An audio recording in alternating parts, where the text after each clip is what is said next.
Doctor Vimlesh Kant Verma जी हैं यहाँ जी। नमस्कार।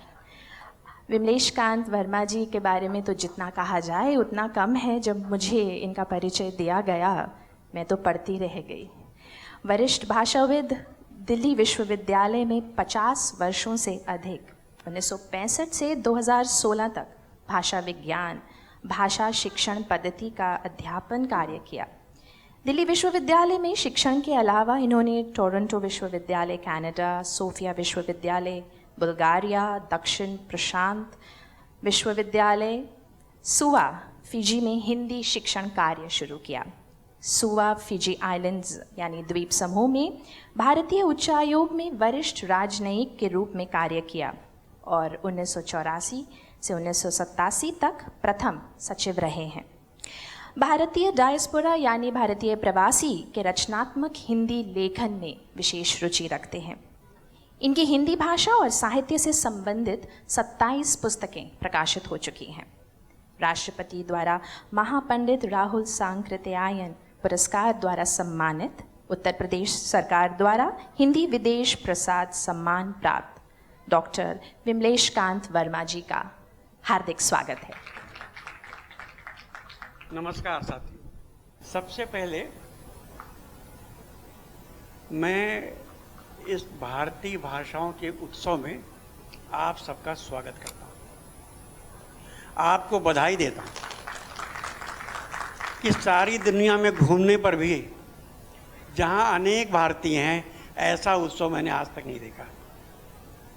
ये सिंगापुर की विशेषता है, सिंगापुर में रहने वाले भारतीयों की विशेषता है और उनकी ये सूझबूझ है कि हमें सारी भारतीय भाषाओं को साथ लेकर चलना है। हिंदी तभी मजबूत होगी जब वो भारतीय भाषाओं के साथ चलेगी। तुलसीदास का नाम आपने सबने सुना है। उनकी एक पंक्ति है, मुखिया मुख सो चाहिए, खान पान सुहंग, पाले पोषे सकल अंग, तुलसी सहित विवेक। जैसे मुंह होता है वो खाना खाता है, लेकिन उस खाने से जो शक्ति मिलती है वो सारे अंगों को मिलती है। सारे अंग नहीं खा सकते। खाने का काम एक अंग का है, लेकिन उसकी जो शक्ति है सब में जितनी आवश्यकता होती है उसको वितरित हो जाती है। यही बात भारतीय भाषाओं के साथ हिंदी की भी है। आपके यहाँ जो लोग यूनिवर्सिटी में रहे सबसे मेरा परिचय रहा, क्योंकि मेरा काम ही है विदेश में हिंदी का प्रचार प्रसार। और पिछले 40 वर्ष से बहुत से देशों में गया, बहुतों से संपर्क हुआ, बहुत से भाषा वैज्ञानिक मेरे स्टूडेंट रहे जो दिल्ली विश्वविद्यालय में पढ़ करके यूरोप में, अमेरिका में प्रोफेसर बन गए, काम कर रहे हैं। कुछ बातें मैं आपको हिंदी के संबंध में आज बताना चाहता हूँ। जब मैं एमए की कक्षा प्रारंभ करता हूँ तो लड़के बड़े छटे हुए अच्छे पढ़ने वाले क्लास में आते हैं। उनसे मैं पूछता हूँ कि हिंदी क्या है। आपको आश्चर्य होगा, एक भी लड़का ठीक जवाब नहीं दे पाता। वहीं से कक्षा प्रारंभ होती है। हिंदी क्या है? हम आपसे पूछें हिंदी क्या है, आप कहेंगे भारत की भाषा है। भारत की तो 1652 भाषाएं भारत में, 1652 में एक हिंदी है। तो हिंदी क्या है, ये कठिन प्रश्न है। लगता आसान है लेकिन जवाब देना सरल नहीं है। हम हिंदी की बात करते हैं, दुनिया में हिंदी पढ़ते पढ़ाते हैं। हिंदी है क्या, हम जाने तो। हिंदी वो भाषा है जो देश में किसी प्रांत के नाम से नहीं जानी जाती। सारी भाषाएं जिनका उत्सव आप मनाते हैं या जो भारत की अनुसूचित सूची में गिनाई गई 22 भाषाएं हैं, उनमें सारी भाषाओं का नाम संस्कृत और हिंदी के अलावा प्रदेश के आधार पर है। गुजराती गुजरात की, मराठी, सिंधी, मलयाली, कन्नड़, तेलुगु एक प्रदेश की भाषाएं। हिंदी के साथ किसी प्रदेश का नाम नहीं जुड़ा हुआ है, वो हिंदुस्तान की भाषा है, सारे देश की भाषा है। कैसे? गुजरात में गुजराती बोल दिया तो वहाँ कैसे हिंदी हो गई? हिंदी 11 प्रदेशों की मातृभाषा है भारत के। कौन कौन से प्रदेश हैं वो? राजस्थान, हिमाचल, हरियाणा, उत्तर प्रदेश, उत्तराखंड, मध्य प्रदेश, छत्तीसगढ़, बिहार, झारखंड, दिल्ली, अंडमान निकोबार, अरुणाचल प्रदेश। 12 प्रदेशों की मातृभाषा है हिंदी। दूसरी बात, जो कश्मीर का व्यापारी है वो तमिलनाडु के व्यापारी से कश्मीरी और तमिल में बात नहीं करता। जो पूर्व के असम प्रदेश का व्यापारी है वो जब कच्छ के व्यापारी से बात करता है तो कच्छी में और असमिया में बात नहीं करता। पूरे देश की संपर्क भाषा हिंदी है, चाहे वो व्यापार हो, चाहे वो मनोरंजन हो, चाहे वो विज्ञापन हो।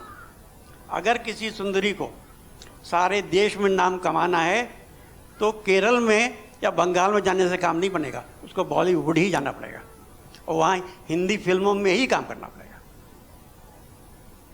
अगर आपको बड़ा बिजनेसमैन बनना है तो अपने उत्पादों पर हिंदी में लिखना होगा, उसका नाम गंगा साबुन देना होगा, निरमा साबुन देना होगा, कोई उपाय ही नहीं है।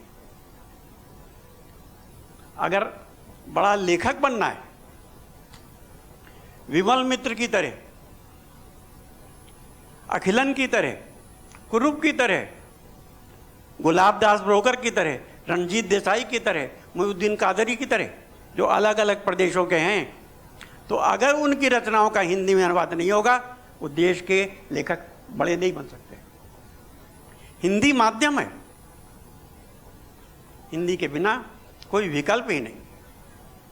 ऐसी भाषा के बारे में हमें जानना चाहिए वो क्या भाषा है। प्रवासी भारतीयों के देश में बहुत गया मैं। फिजी, प्रशांत महासागर का देश, सूरीनाम, कैरेबियन देश, मॉरिशस, दक्षिण अफ्रीका, सब में जो भारतीयों को जोड़ने वाली भाषा है, उन सबकी भाषाएं अलग अलग हैं, लेकिन जो जोड़ने वाली भाषा है वो हिंदी है। हर आदमी तमिल नहीं सीख सकता, हर आदमी गुजराती नहीं सीख सकता, हर आदमी मराठी नहीं सीख सकता, सब कुछ हिंदी के माध्यम से। ऐसी हिंदी है कौन सी भाषा? क्या उसकी विशेषताएं, क्या उसकी समस्याएं हैं, हम क्या चाहते हैं, देश क्या चाहता है, विदेश में बसे हुए प्रवासी भारतीय क्या चाहते हैं, ये हमें समझना है। क्या चाहते हैं वो जानना चाहते हैं कि हिंदी है क्या। इसलिए हिंदी है क्या ये 5 मिनट में आपको और बताऊंगा और अपना स्थान ग्रहण कर लूँगा। सारे भारतीयों में, हम में भी, मैं उसका अपवाद नहीं हूँ। अंग्रेजी में काम करता हूँ, अंग्रेजी में काम करना मुझे आसान लगता है। मैंने भाषा विज्ञान अंग्रेजी में पढ़ा, लेकिन मुझे ऐसा लगता है कि जो भाषा थोड़े से लोगों की भाषा देश में है उसको हमने अपने सर पे चढ़ा रखा है। सारा भारतीय भाषाओं का उत्सव जो है उसका निमंत्रण पत्र मैंने अंग्रेजी में देखा, क्या वो हिंदी में नहीं हो सकता? भारत सरकार ने हिंदी के साथ अंग्रेजी को भी राजभाषा का महत्व दिया है, लेकिन कभी ये नहीं कहा कि सारा काम अंग्रेजी में करो। वो द्विभाषी होता है। जितने बड़े मंत्रालय देश के हैं, जितनी बड़ी साहित्यिक सांस्कृतिक संस्थाएं हैं, उन सब के कार्ड द्विभाषी होते हैं। हमारा कार्ड द्विभाषी क्यों नहीं हो सकता? हम अपनी भाषाओं का इतना बड़ा उत्सव तो मनाते हैं, लेकिन दुनिया समझती है कि अंग्रेजी की तो गुलामी अभी भी है। कोशिश कीजिए, हम भारत में इसकी कोशिश करते हैं।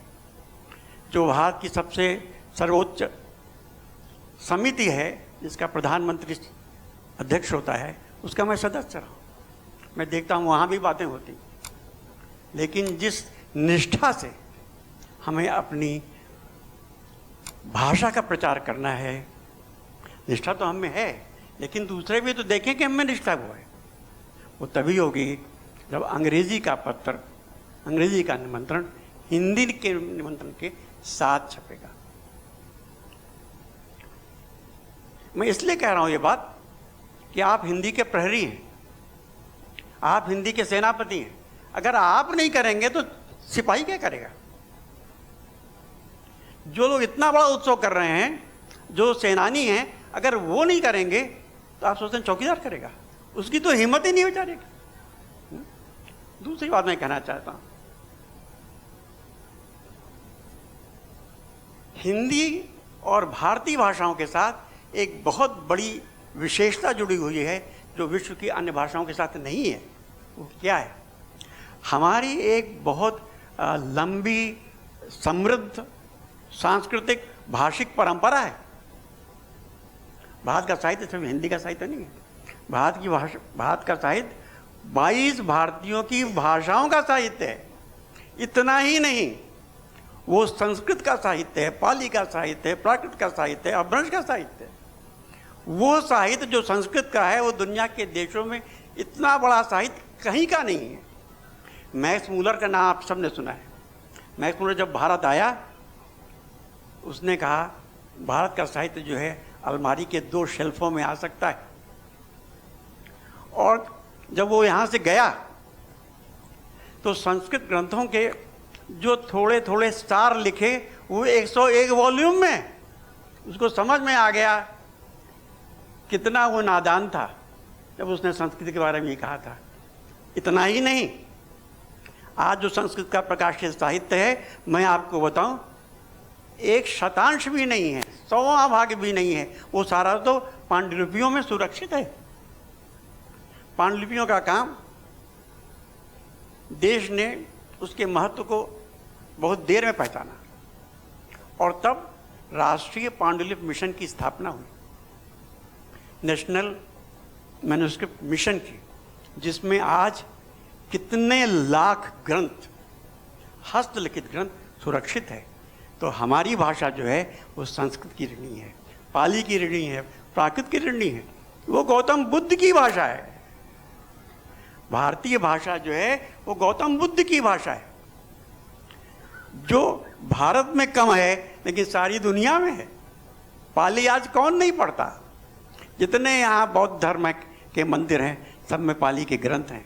दुनिया में कहीं जाइए, दक्षिण एशिया में तो आप सोच भी नहीं सकते कि बुद्ध धर्म कितना विकसित है। और वो धर्म जो है वो तो जातक कथाओं में, वो तो पांडुलिपियों में है, कितना अप्रकाशित है। हम उसकी महत्ता को समझें। हमारी जो भारतीय भाषाएं हैं, इन संस्कृत, पाली, प्राकृत, अपभ्रंश की ऋणी है। दूसरी बात जो मैं आपसे कहना चाहता हूं कि देवनागरी की लिपि जो है, भारत की जो भारतीय भाषाएं, आर्य भाषाएं हैं, उनकी लिपि जो है देवनागरी है। हिंदी की लिपि भी देवनागरी है। और जो अन्य भारतीय भाषाएं हैं, दक्षिण की भाषाओं को छोड़ करके, उन सबकी लिपि जो है वो ब्राह्मी से विकसित रूप ही है, जो देवनागरी का एक प्रतिरूप है। बहुत जल्दी आप उसको पढ़ सकते हैं, बहुत जल्दी आप उसको समझ सकते हैं। हम जरा कोशिश तो करें। गुजराती सीखना हमारे लिए कठिन नहीं है, क्योंकि उसकी शब्दावली जो यहाँ नाटक हो रहा था, आधी तो मैं समझता था। जो मराठी होता है उसकी आधी समझता हूँ। आधी समझने की देर है, तो जिस दिन जाकर गुजरात में रहूंगा 6 महीने, मुझे आ जाएगी। क्यों नहीं आएगी? गुजराती भाई जब बोलेंगे, उनके बीच में रहूंगा तो मुझे आ जाएगी। मैं टोरंटो विश्वविद्यालय में पढ़ाता था, जहाँ अंग्रेजी से पढ़ाता था। जब सोफिया गया बल्गारिया, तो वहाँ अंग्रेजी कोई नहीं बोलता था, एक आदमी नहीं बोलता। मुझे 4 साल वहाँ हिंदी पढ़ानी थी। 1 साल में मुझे इतनी बल्गारियन आ गई कि अंग्रेजी भूल गया। क्यों? 24 घंटे वही बोलता था, वही सुनता था, वही देखता था। अगर खाना खाना है तो उसी भाषा में, हंसना है तो उसी भाषा में, क्यों नहीं आ जाएगी? और वो भाषा जो गुजराती है, मराठी है, बंगाली है, पंजाबी, वो तो अपनी भाषा है, तुरंत आ जाएगी। अपनी भाषाएं सीखिए। मुझे ये अच्छा लगा यहाँ पे कि सारे बच्चे जो हैं, अगर हम बच्चों को उनकी अपनी भाषाएं दे सकेंगे तो हमारी संस्कृति, हमारी भाषा, हमारी मानसिकता, हमारे जीवन मूल्य सुरक्षित रहेंगे, हमारे संस्कार सुरक्षित रहेंगे। हम जान सकेंगे हमारी वेशभूषा क्या है, हम जान सकेंगे हम कैसे सोचते हैं, हमारे यहाँ कौन कौन से आइकन्स हैं, भस्मासुर की जो कथा है वो लोक कथा कैसी है। इन सब का अपना महत्व है, भारतीय भाषाओं का अपना महत्व है। आपने इसके बारे में इतना काम किया है, इतने श्रम से लोगों को जमा किया है। मैं सोचता हूँ आप सब बधाई के पात्र हैं। क्योंकि समय बहुत हो चुका है, इसलिए मैं आपको धन्यवाद देकर के मैं शांति करता हूँ।